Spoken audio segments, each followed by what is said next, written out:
ദൈവത്തിന് സ്തുതി. പ്രഭാതകിരണത്തിലേക്ക് സ്നേഹവന്ദനം.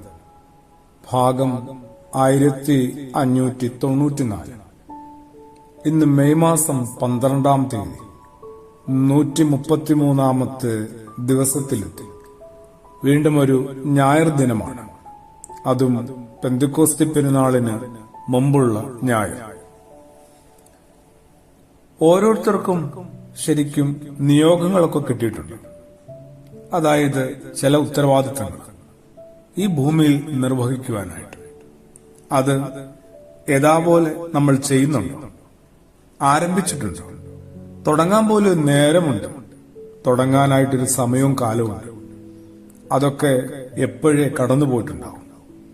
ഈ പരീക്ഷയുടെ തലേദിവസം എവിടെയാണ് പുസ്തകവും എവിടെയാണ് നോട്ട് ബുക്കും എന്ന് ഇങ്ങനെ ചില കുഞ്ഞുങ്ങളെങ്കിലും തപ്പാറില്ല. അതുപോലെയാണ് നമ്മൾ ഓരോരുത്തരും.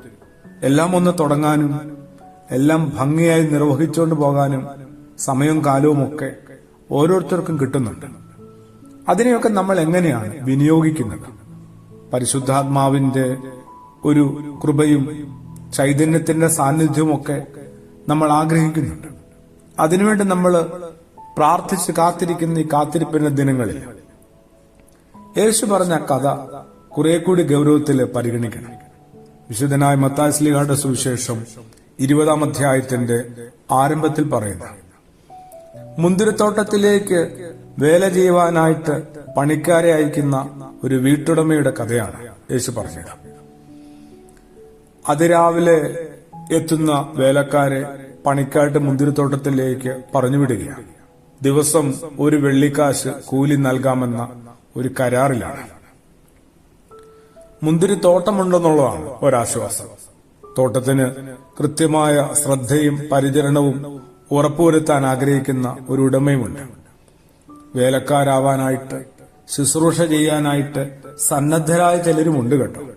അത് നമ്മൾ പരിഗണിക്കേണ്ടതാണ്, തിരിച്ചറിയേണ്ടതാണ്. കൂലിയൊക്കെ പറഞ്ഞൊത്ത് അവർ പണിയാനായിട്ട് അതിരാവിലെ തന്നെ തുടങ്ങുകയാണ്. ഓരോ മനുഷ്യനും അവനവനില് ദൈവമേൽപ്പിച്ചിരിക്കുന്ന ഉത്തരവാദിത്തങ്ങളെ ആദ്യമൊന്ന് തിരിച്ചറിയട്ടെ. ദൈവമേൽപ്പിച്ച ഉത്തരവാദിത്തങ്ങൾ, സമൂഹം കൊടുക്കുന്ന ഉത്തരവാദിത്തങ്ങൾ, ഒരു ഭവനത്തിൽ നിന്ന് ഓരോരുത്തരും കണ്ടെത്തേണ്ട ഉത്തരവാദിത്തങ്ങൾ, അവനവനോട് തന്നെയുള്ള ഉത്തരവാദിത്തങ്ങൾ ആലോചിച്ചു പോകുമ്പം വല്ലാതെ തല പെരുക്കുന്നുണ്ട്. എവിടെയെല്ലാമാണ് ലംഘനങ്ങൾ നടക്കുന്നത്? എവിടെന്നെല്ലാമാണ് ഓരോരുത്തരും ഇങ്ങനെ രക്ഷപ്പെട്ട് ഓടുന്നത്? ഒരു മടങ്ങിവരവും ഒരു പുനരാരംഭവും ഒക്കെ ഇനി സാധ്യമാണ്. എന്തായാലും യജമാനൻ എന്തിനും തയ്യാറാണ്. കൂലിയൊക്കെ പറഞ്ഞൊത്ത് ആ മുന്തിരിത്തോട്ടത്തിലെ വേലയ്ക്കായിട്ട് ആ പ്രാരംഭ നേരത്ത് പ്രവേശിച്ചവരെ കാര്യമായിട്ടൊന്ന് ധ്യാനിക്കുകയാണ്. ശരിക്കും അത്ഭുതത്തോടും ആരാധനയോടും കൂടി മാത്രമല്ല, കുറച്ചൊക്കെ അസൂയയോടും അസ്വസ്ഥതയോടും കൂടി, പ്രാർത്ഥനയോടുകൂടി. ആമേൻ.